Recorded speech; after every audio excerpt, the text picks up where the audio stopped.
Hey guys, how you going? This is BillyEatWorld again. Thanks for stopping by. And just remember, if you like what you see, don't forget to hit that like button. Also, feel free to take a look at some of my other squad videos if you like. You can find them all in a playlist in the description down below. But anyway, today we're going to be starting a brand new tips and tricks series on Squad because I feel like there's a lot of people out there who could do with some advice. In each of these videos, we're going to be covering a different aspect of the game, and I'm hopefully going to try and get out at least one of these videos a week. If you agree with anything I say in this video, well, make sure to hit that like button, and if you don't, then feel free to let me know. And as always, if you've got a suggestion for a topic you'd like to see in a future episode, then leave it in the comment section below and I'll see what I can do. Now, the topic of today's video is KD, and you might be thinking in a tactical game like Squad, how much can this really matter?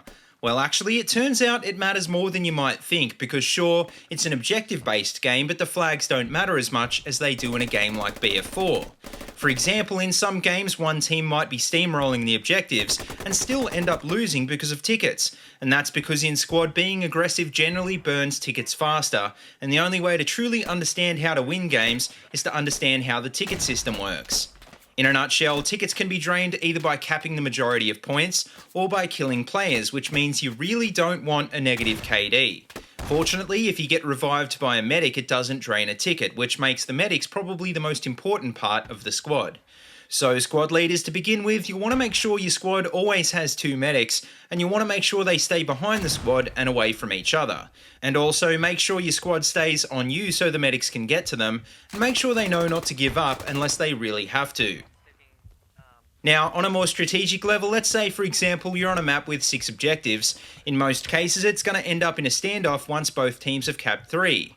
And if this was to continue for the whole game and one team isn't able to push through, then the most aggressive team will probably lose on tickets.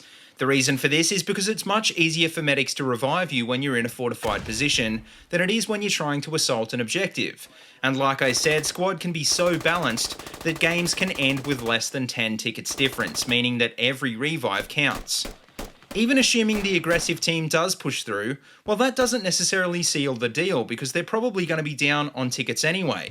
And a common mistake I see all the time in this situation is teams that try and push even further, which allows the defending team to drain even more tickets.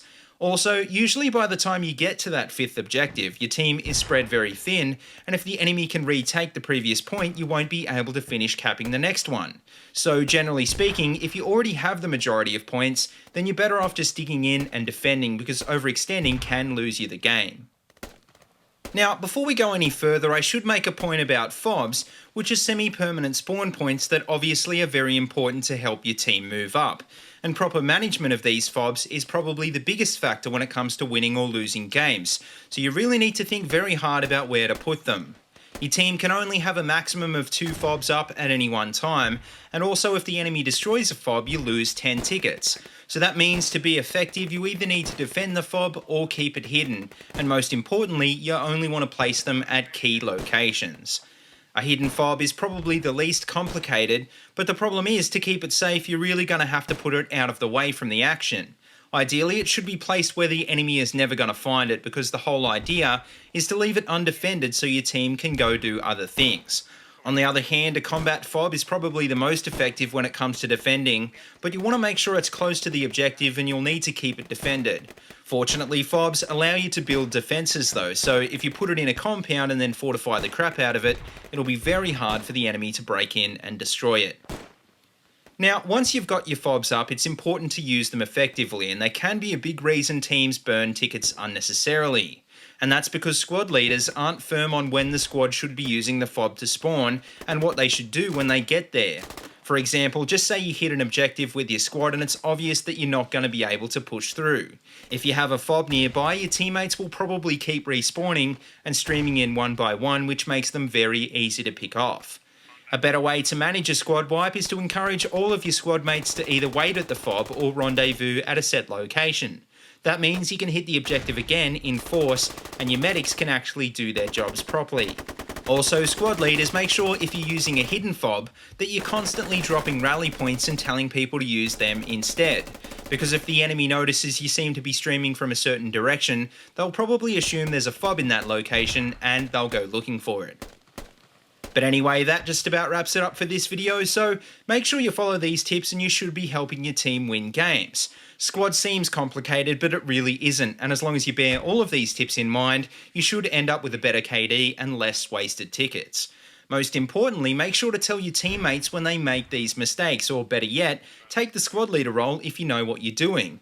And just bear in mind, most players are still pretty new to this game, so you may need to keep telling them, but if you do, you'll notice a massive improvement very quickly. But anyway, guys, let me know what you think in the comments section below, and as always, if you like what you see, don't forget to like, comment, and subscribe. Also, check out the links in the description below if you want to see more of my videos, or if you want to support my channel on Patreon. And until next time, see you later, and have a good one.